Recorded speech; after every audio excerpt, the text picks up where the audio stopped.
Credeați că ați văzut toate inovațiile posibile în lumea mașinilor electrice? Gândiți-vă din nou.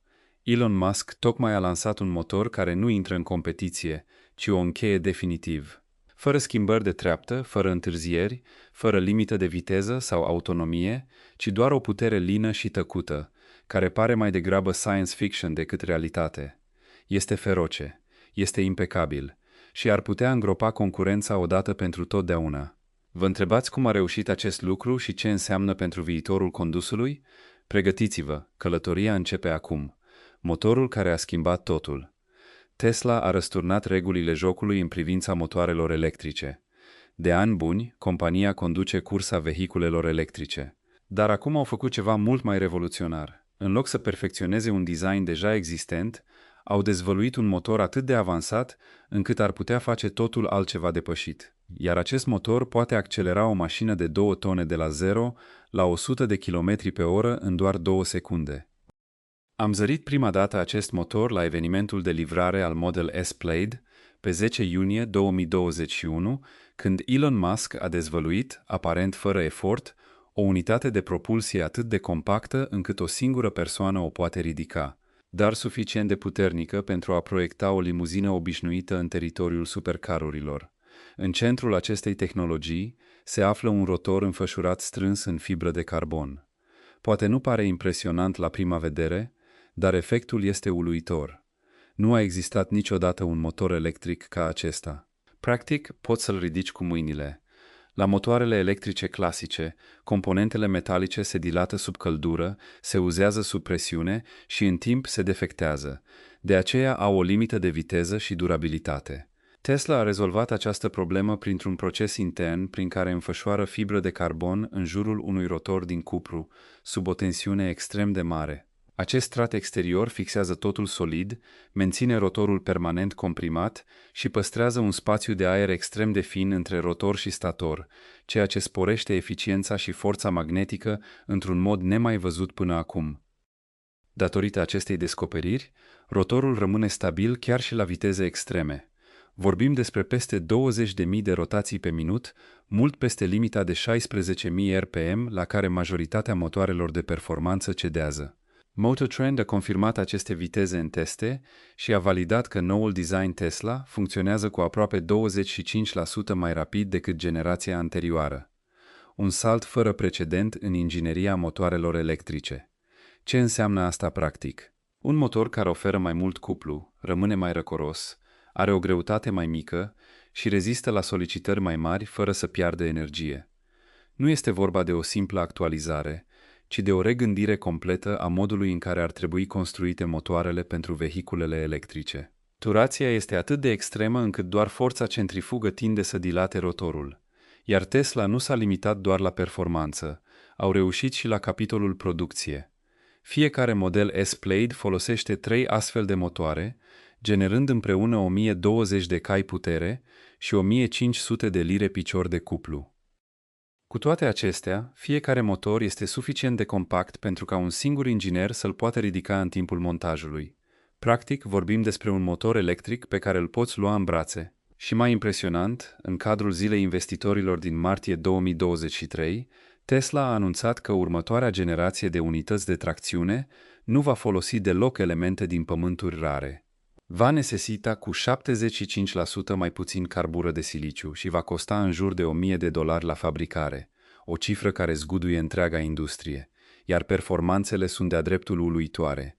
Accelerație de la 0 la 100 de km pe oră în sub 2 secunde. Da, sub 2 secunde. Asta îl face mai rapid la start decât aproape orice altă mașină din istorie, inclusiv Bugatti sau Lamborghini. Teste independente au cronometrat Model S Plaid la un timp de 1,98 secunde pentru 0-100 și doar 9,25 de secunde pe sferul de milă. Viteza maximă atinge un impresionant 200 de mile pe oră, odată eliminate limitările software. Dar nu e vorba doar de viteză, ci și de eficiență. Vehiculele electrice de performanță mai vechi consumau baterie ca și combustibilul unei rachete. Acesta nu. Transformă energia în mișcare cu pierderi minime. Nu are nevoie de radiatoare supradimensionate sau sisteme complexe de răcire.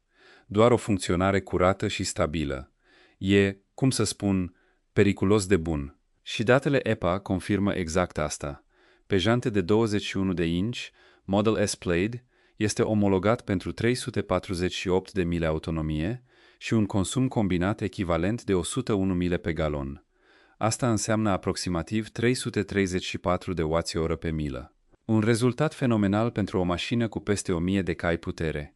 Chiar și în condiții reale, cifrele se confirmă. Cei de la Inside EVs au testat autonomia pe autostradă la 70 de mile pe oră, iar Plaid-ul a reușit totuși 300 de mile exact dintr-o singură încărcare. Asta demonstrează că acest motor poate oferi viteză brută și autonomie mare în același pachet. Practic, se rezolvă una dintre cele mai mari probleme ale mașinilor electrice, compromisul dintre putere și autonomie. De regulă, cu cât conduci mai agresiv, cu atât baterie se descarcă mai rapid. Dar acest motor schimbă complet ecuația. Acum poți avea deopotrivă viteză impresionantă și eficiență inteligentă. Nu mai trebuie să alegi între performanță și practicabilitate. Tesla îți oferă ambele și le livrează la scară mare, iar datorită noului design, simplității construcției, nevoii mai mici de materiale și complexității reduse, costurile de producție ale Tesla au scăzut considerabil.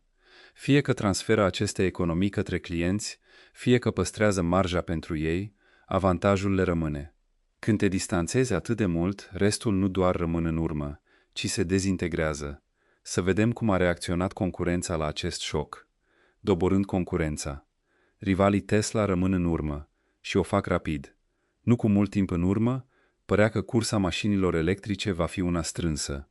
Producători mari precum Ford, General Motors, Toyota și Volkswagen investeau miliarde. Startup-uri precum Lucid și Rivian promiteau inovații curajoase. Gigantul chinez BYD domina vânzările la nivel global. Pentru o clipă, părea cu adevărat că avantajul Tesla ar putea să se topească. Apoi a apărut motorul înfășurat în carbon și totul s-a schimbat. Majoritatea acestor producători tradiționali încă construiesc mașini electrice pe platforme concepute inițial pentru motoare pe benzină. Asta le face mai grele, mai puțin eficiente și mai costisitoare de fabricat. Fabricile lor au fost construite pentru mașini cu combustie, nu pentru cele electrice, și depind în mare măsură de furnizori pentru componente esențiale, mai ales baterii. Tesla nu depinde. Fiecare Tesla este conceput de la zero pentru a fi electric. Fabricile lor sunt construite exclusiv pentru vehicule electrice, chiar din temelii. Își produc propriile baterii. Iar acum fabrică până și motoare pe care nimeni altcineva din industrie nu le poate egala.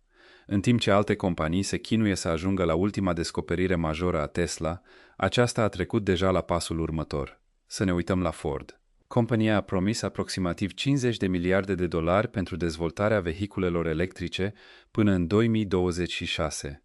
Totuși, SUV-ul lor Mach-E cântărește cu peste 300 de dolari mai mult decât Model Y de la Tesla, iar Ford a pierdut peste 1 miliard 300 de milioane de dolari doar în ultimul trimestru, la divizia sa electrică. General Motors se află într-o situație similară. Au promis 35 de miliarde de dolari pentru electrice până în 2025, dar lansarea tehnologiei lor de baterii Ultium a fost lentă, marcată de probleme software și de asamblare robotizată. Au fost nevoiți să facă mare parte din muncă manual, ceea ce e costisitor și ineficient. Toyota a alocat peste 38 de miliarde de dolari pentru vehicule electrice, dar acum se reorientează spre hibride, după ce cererea pentru electrice s-a arătat mai slabă decât se anticipa. Primul lor model electric serios, bZ4X, a avut dificultăți în a prinde teren. Volkswagen nu a stat cu mult mai bine. Divizia lor de software, CARIAD, a pierdut peste 7 miliarde și jumătate de dolari din 2022. Asta a dus la concedieri masive și întârzieri, inclusiv la Porsche Macan Electric, a cărui lansare a fost amânată. Startup-urile se confruntă cu provocări încă și mai mari. Lucid Air este una dintre cele mai rapide sedanuri electrice existente, dar costă în jur de 150.000 de dolari, iar compania a produs doar circa 9.000 de unități în tot anul 2024. Chiar și cu o creștere de 70% a livrărilor, ajungând la puțin peste 10.000 de unități, Lucid a pierdut aproximativ 3 miliarde de dolari anul trecut. Acum este finanțată masiv de Arabia Saudită, care deține peste 60% din companie. Rivian, cunoscută pentru camioanele și vehiculele sale electrice de aventură, și-a construit o bază solidă de fani, dar extinderea producției a fost extrem de dificilă. Au fabricat aproape 50.000 de vehicule în 2024, mult sub obiectivul stabilit. Iar potrivit rapoartelor, pierd aproape 40.000 de dolari la fiecare unitate produsă. Chiar și după ce a raportat primul trimestru cu profit brut pozitiv, Rivian se așteaptă totuși să înregistreze pierderi de miliarde de dolari în continuare pe parcursul anului 2025. Aproximativ jumătate din costul componentelor este calculat pe bază de cost direct. Astfel, pe măsură ce compania a colaborat cu noi furnizori, au apărut cheltuieli suplimentare legate de acest proces. BYD reprezintă cel mai mare nume de pe piața chineză a vehiculelor electrice, ajungând, cel puțin pe hârtie, să vândă mai multe unități decât Tesla. În anul 2024, BYD a livrat peste 4.200.000 de vehicule cu încărcare electrică, adică aproximativ 18% din piața globală a mașinilor electrice. Însă aici există o capcană. Majoritatea acestor vehicule sunt hibride ieftine și modele electrice compacte, vândute sub 25.000 de dolari. Prețul mediu al unui vehicul BYD reprezintă aproximativ o treime din costul unui Tesla. Iar dincolo de frontierele Chinei, BYD se confruntă încă cu obstacole semnificative. Anul trecut a exportat doar în jur de 240.000 de mașini și se confruntă acum cu restricții comerciale tot mai stricte în Europa și Statele Unite, unde tarifele și reglementările devin tot mai dure. Adevăratul avantaj al lui Tesla, însă, nu ține doar de motoare sau baterii, ci de software. Sistemul de conducere autonomă completă al companiei este cu mult înaintea concurenței, la propriu. Până la începutul anului 2025, acesta fusese instruit pe baza a peste 3 miliarde 600 de milioane de mile parcurse în condiții reale de trafic. Comparative, sistemul Super Cruise de la General Motors a acumulat doar circa 300 de milioane de mile. Această diferență de date îi oferă inteligenței artificiale Tesla un avantaj pe care nimeni altcineva nu-l are. Sistemul se perfecționează constant prin feedback din conducerea reală, iar actualizările apar la fiecare câteva săptămâni. Majoritatea celorlalte companii încă se bazează pe simulări sau teste pe circuite închise, ceea ce înseamnă o învățare mult mai lentă. În plus, Tesla își produce propriile celule de baterie de tip 4680 în fabricile din Texas și Nevada. Aceste baterii, realizate intern, au o densitate energetică mai mare, sunt mai eficiente din punct de vedere al costurilor și permit o integrare mai bună cu restul vehiculului, lucru pe care majoritatea competitorilor nu îl pot realiza încă, fiindcă depind de furnizori externi precum LG sau Panasonic. Și mai este și factorul scalei. Tesla nu doar că dezvoltă tehnologie avansată, ci o produce mai rapid și mai eficient decât oricine altcineva. Asta se traduce în marje mai bune, inovație mai rapidă și livrări mai constante către clienți. Dar Tesla nu s-a limitat doar la dominația tehnologică. O construie în imperiu pe măsura ambițiilor lor. Este vorba despre jocul global de putere al Teslei. Tesla nu se limitează la a fabrica mașini electrice mai bune. Compania le produce mai inteligent, mai rapid și în mai multe locuri decât oricine altcineva pe glob. Am senzația că niciodată nu am mai văzut un spațiu de producție care să pară atât de curat și organizat. În timp ce alți producători auto se luptă cu întârzieri în lanțul de aprovizionare, lipsă de baterii și fabrici cu design depășit, Tesla face lucrurile diferit. Se extinde global, într-un ritm agresiv. Nu așteaptă ca piața să o ajungă din urmă, ci o modelează chiar ea. Totul a început printr-o mișcare curajoasă în China. Gigafactory-ul Tesla din Shanghai a trecut de la un teren viran la o fabrică funcțională de automobile în mai puțin de un an. Astăzi, acolo se produc anual peste 750.000 de unități Model 3 și Model Y. Și mai impresionant este faptul că Tesla deține integral această fabrică, ceva nemai văzut pentru un producător auto străin în China. Asta înseamnă fără parteneriat local, fără asociere mixtă, doar control total și profit total. De acolo, expansiunea s-a mutat spre vest. La începutul anului 2022, Gigafactory Berlin și-a deschis porțile. În doar câțiva ani, a atins 500.000 de unități Model Y produse. Practic, se construiesc aproape 5.000 de vehicule pe săptămână, un ritm mai rapid decât cel al fabricii electrice vecine a Volkswagen. Acasă, în Statele Unite, Tesla a transformat Texasul într-un centru industrial de forță. Fabrica din Austin a trecut deja de 400.000 de vehicule fabricate. Acum poate produce peste 375.000 de mașini anual, folosind presele gigantice numite GigaPress, care modelează secțiuni întregi ale caroseriei în mai puțin de 2 minute. Între Austin și fabrica originală Tesla din Fremont, California, compania are o capacitate de producție de aproape 1 milion de unități doar în Statele Unite. Dar Elon Musk nu se oprește aici. În nordul Mexicului, Tesla a asigurat deja un teren pentru un nou Gigafactory, în apropiere de Monterrey.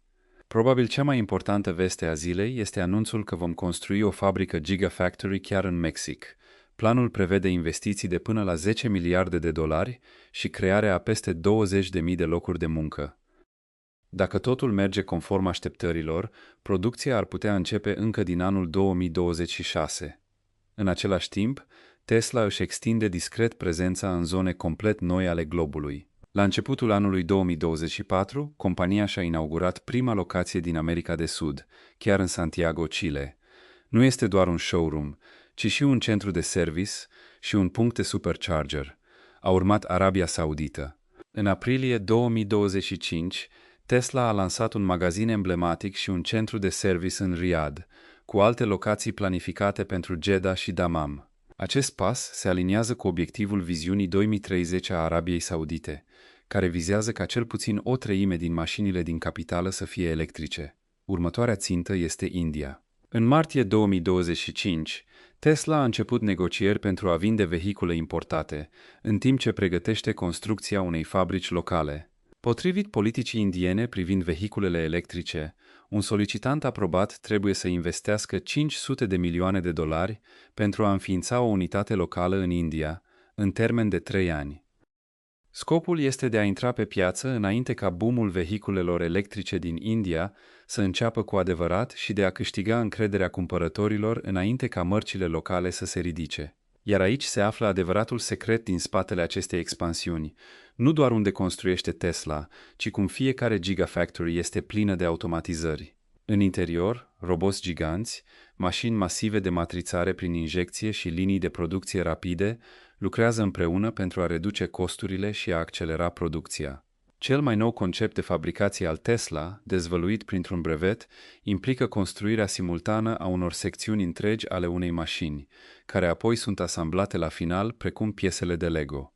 Acest lucru ar putea reduce la jumătate dimensiunea fabricii și ar face producția și mai rapidă. Apoi mai este și modul în care Tesla își vinde mașinile, fără dealeri, fără intermediari, doar un site web și câteva clicuri. Modelul de vânzare directă către consumator al Tesla elimină intermediarii, astfel încât clienții beneficiază de prețuri transparente, comenzi online și livrare direct la domiciliu. Și pentru că toate mașinile Tesla sunt conectate, majoritatea actualizărilor se fac de la distanță, fără nicio deplasare la service. Datele interne arată că un Tesla obișnuit petrece anual doar circa 10 minute într-un centru de service. Fiecare componentă a sistemului Tesla este concepută pentru viteză și control total. Compania își scrie propriul software, își fabrică propriile celule de baterie și, mai recent, își proiectează chiar și propriile chipuri de inteligență artificială. Acest lucru le permite să facă schimbări rapide. Fie că e vorba de corectarea unui cod la Berlin sau de actualizarea echipamentelor la Austin, Tesla nu s-a limitat doar la construirea mai multor fabrici. Au creat lucrul de care fiecare vehicul electric are nevoie, dar pe care nimeni altcineva nu l-a realizat corect. Revoluția supercharger a Tesla. Există un motiv pentru care șoferii Tesla nici nu se mai gândesc de 2 ori la o călătorie lungă. În timp ce alți proprietari de vehicule electrice se stresează cu aplicații, adaptoare și drumuri fără ieșire, șoferii Tesla pur și simplu conectează mașina și pornesc la drum. Asta nu e o întâmplare fericită, ci rezultatul unui avans de un deceniu întreg. Iar acum, acest avans devine coloana vertebrală a expansiunii globale discrete a companiei. Încă din anul 2012, când majoritatea producătorilor auto tratau vehiculele electrice ca simple experimente, Tesla a început să construiască o rețea de stații de încărcare rapidă, numite Supercharger. Pe atunci, părea doar un avantaj drăguț pentru primii adoptatori. Astăzi, lucrurile s-au transformat radical. La începutul anului 2025, existau peste 7100 de stații Supercharger la nivel global, cu mai mult de 67.300 de puncte individuale de încărcare, mult mai multe decât orice altă rețea de încărcare rapidă din lume, și nu vorbim despre niște simple prize obișnuite. Fiabilitatea este uluitoare. Pentru prima dată, Tesla va deschide o parte din rețeaua sa de încărcare din Statele Unite și pentru vehiculele electrice ale rivalilor. Compania raportează un timp de funcționare de 99,97%. Practic, oprești, conectezi cablul și ești deja înapoi pe șosea. Fără încărcătoare stricate, fără apeluri telefonice, fără bătăi de cap cu coduri QR. Funcționează pur și simplu. De-a lungul timpului, Tesla a continuat să perfecționeze experiența. Superchargerele V3 oferă deja o putere de până la 250 de kW, suficient pentru a adăuga peste 200 de mile de autonomie în aproximativ 15 minute. Dar acum vine următoarea generație de încărcătoare V4 și mai rapide, capabile să livreze până la 325 de kW, concepute cu adaptoare CCS integrate, astfel încât și mașinile care nu sunt Tesla să le poată folosi. Vin echipate chiar și cu cititoare de card, o schimbare majoră pentru șoferii care nu folosesc aplicația Tesla. Exact, mașinile non-Tesla sunt acum invitate la petrecere. Timp de ani buni, rețeaua Supercharger a fost exclusivă, dar în 2023 s-a produs o schimbare importantă. Tesla a încheiat un acord cu guvernul american prin care se obliga să deschidă cel puțin 7500 de stații de încărcare pentru toate vehiculele electrice până la finalul anului 2024, obținând astfel finanțare federală prin programul NEVI. Până la sfârșitul lui 2024, Tesla va deschide 3500 de superîncărcătoare noi și existente de-a lungul coridoarelor de autostradă. A fost o mișcare curajoasă și strategică, însă adevăratul punct de cotitură a venit puțin mai înainte. La finalul lui 2022, Tesla și-a redenumit mufa proprie de încărcare, cea elegantă și compactă folosită de toate modelele sale, drept standardul nord-american de încărcare, NACS. La prima vedere, părea doar o strategie de marketing, dar apoi s-a întâmplat ceva neașteptat. Producătorii auto, unul după altul, au început să adopte acest standard. În doar 18 luni, Ford, GM, Rivian, Volvo, Mercedes-Benz, Hyundai, Kia, Honda, Toyota, Nissan și chiar mărci de lux precum Lucid și Polestar au acceptat să folosească mufa Tesla începând cu 2025. Ceea ce fusese cândva un standard exclusiv Tesla a devenit norma de facto în America de Nord și, dintr-o dată, superchargerele nu mai erau doar pentru proprietarii de Tesla. Au devenit soluția preferată pentru aproape orice vehicul electric aflat pe șosele. Nu era vorba doar despre confort, era o transformare completă a infrastructurii. Producătorii auto au realizat că pot fie să investească miliarde în construirea propriilor rețele, fie să se conecteze pur și simplu la sistemul Tesla, deja funcțional, deja rapid și deja demn de încredere. Iar acea încredere, de altfel, valorează mai mult decât pare. Proprietarii de Tesla nu doar folosesc rețeaua, ci se bazează pe ea. Chiar acum, pe măsură ce alte vehicule electrice încep să se conecteze la aceleași stații, Tesla obține venituri din fiecare încărcare făcută de un vehicul care nu îi aparține, iar analiștii estimează că, până în 2028, sesiunile non-Tesla ar putea reprezenta o treime din totalul încărcărilor rapide din Statele Unite. În prezent, stațiile Tesla Supercharger sunt deschise doar vehiculelor Ford, dar se pare că Rivian va putea beneficia de acces mai târziu în acest an. Este un model de afaceri complet nou, unul care transformă fiecare sesiune de încărcare în profit, indiferent cine se află la volan. La nivel global, tiparul se repetă. În Europa, unde Tesla folosește mufa CCS2, majoritatea stațiilor au deja cabluri duble și acceptă orice tip de vehicul electric. În țări precum Franța, Germania sau Olanda, Poți vedea Tesla și mașini de alte mărci încărcându-se una lângă alta, la fel de firesc cum oamenii își alimentează mașinile la benzinărie. În China, rețeaua este mai restrânsă, dar se extinde rapid. Doar în anul 2024, Tesla a înregistrat peste 60 de milioane de sesiuni de încărcare în China, de mai bine de 2 ori mai mult decât anul precedent.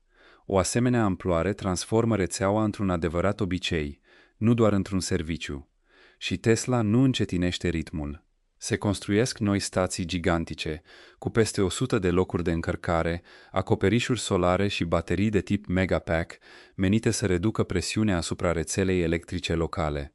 Compania își proiectează încărcătoarele la fel cum își proiectează mașinile, de la placa de circuite până la software, ceea ce înseamnă că actualizările pot fi lansate peste noapte, la nivel global, fără ca cineva să pună mâna pe o cheie.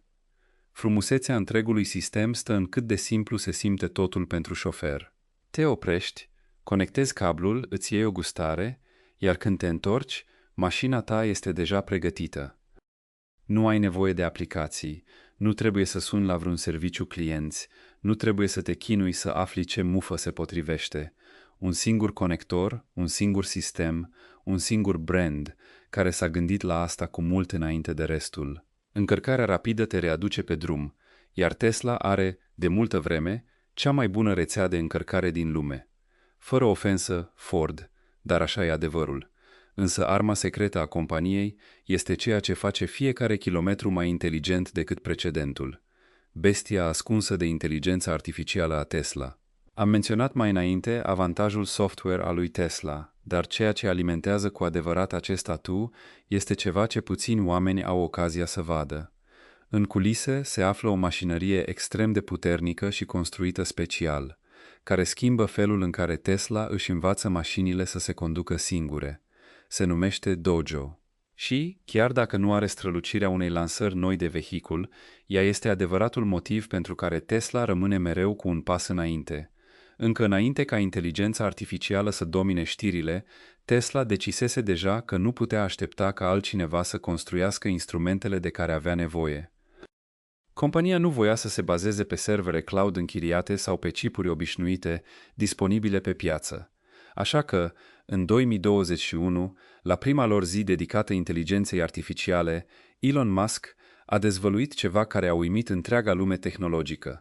Tesla își construise propriul supercomputer, proiectat de la zero special pentru a face față cantității uluitoare de material video real captat de mașinile sale. Divizia de inteligență artificială a companiei crease un tip nou, foarte special și extrem de puternic, de supercomputer. În centrul acestuia se află un chip numit D1. Nu este un procesor obișnuit. Conține aproximativ 50 de miliarde de tranzistori și 354 de nuclee, toate înghesuite pe o bucată de siliciu fabricată prin procesul de 7 nanometri al companiei TSMC. Dar asta e doar începutul. Tesla nu s-a limitat la un singur chip. Au lipit împreună 25 dintre aceste chipuri, formând ceea ce se numește o placă de antrenament, o piesă plată, de mărimea unei cutii de pizza, care funcționează ca un singur procesor gigantic. Fiecare placă transferă 36 de terabytes de date pe secundă și poate efectua în jur de 9 petaflopii de calcule, o putere uluitoare cu sistem propriu de răcire și alimentare. Punând 6 asemenea plăci la oaltă, obții o tavă. Adaugă 2 tăvi și obții un dulap. Stivuiește 10 asemenea dulapuri și ajungi la ceea ce Tesla numește un exopod, un monstru de calcul cu peste 1 milion de nuclee, mai mult de 1 terabyte de memorie rapidă integrată și o putere de calcul care trece de bariera magică a exoflopului, adică poate efectua 1 milion de miliarde de calcule în fiecare secundă. De ce contează asta? Pentru că Tesla nu își instruiește mașinile folosind desene animate sau simulări pe computer. Compania le pregătește cu ajutorul unor filmări reale, captate de mii de vehicule aflate în trafic pe tot globul. Atunci când o mașină Tesla întâlnește ceva neobișnuit pe șosea, un câine pe skateboard, un camion răsturnat sau un polițist care dirigează circulația, înregistrează un scurt clip video. Acea secvență este trimisă înapoi către Tesla, iar sistemul Dojo o folosește drept material de antrenament. Inginerii afirmă că, În prezent, mașinile Tesla adună aproximativ 1.000.000 de mile de filmări noi la fiecare oră.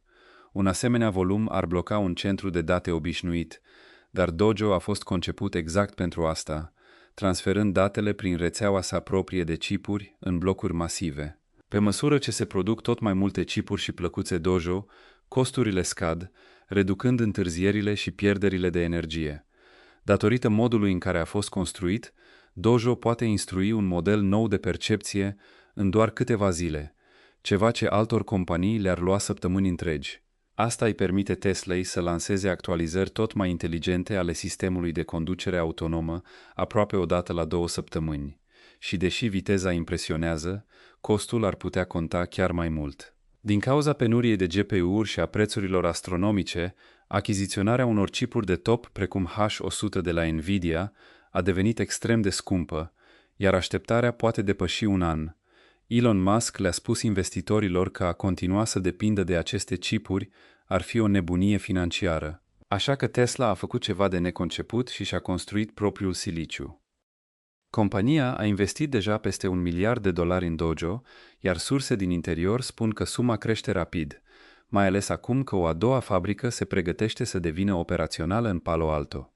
Totuși, acest nivel de cheltuieli nu-i sperie pe cei de pe Wall Street. Dimpotrivă, analiștii de la Morgan Stanley cred că Dojo ar putea genera o valoare viitoare de până la $500 de miliarde. Dojo este o platformă hardware creată special, gândită de la zero. De ce?